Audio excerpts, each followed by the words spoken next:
I think it's amazing they're putting a lot of funding with the FA, both the women's and the men's team, but more specifically today about the women's team, giving funding and access for social media content creators to go into that space and to promote women's football and that visibility of women's football. And they've been given funding to go over to Australia, New Zealand for the World Cup, and I think their content's going to be crazy with the help of kind of Pixel. So I'm really excited to see what they'll produce and to be in that space as well.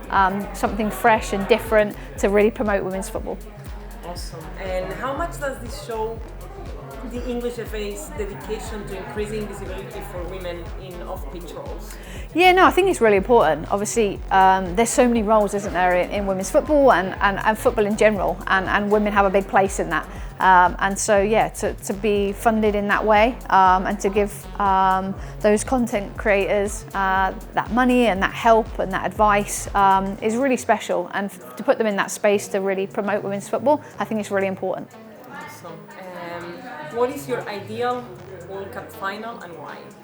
It's got to be England versus USA. Obviously, we've faced USA a few times within tournaments, so it'd be nice to get one up on them. And obviously, for England to win would be amazing. Who are your players to watch in this upcoming World Cup? I think, obviously, from an England's perspective, you got like Chloe Kelly, Lauren Hemp, Lauren James, obviously our midfield of Kira Walsh, and then our front line, Rachel Daly, Alessia Russo, Sam Kerr, I'm assuming for Australia is going to be unbelievable. So I'm excited actually to see who's going to come out into the spotlight, someone that we may not have heard of before, maybe a team that we didn't expect. So that's what I'm excited to see. Which team is the dark horse of the tournament and why? I think potentially France, to be fair.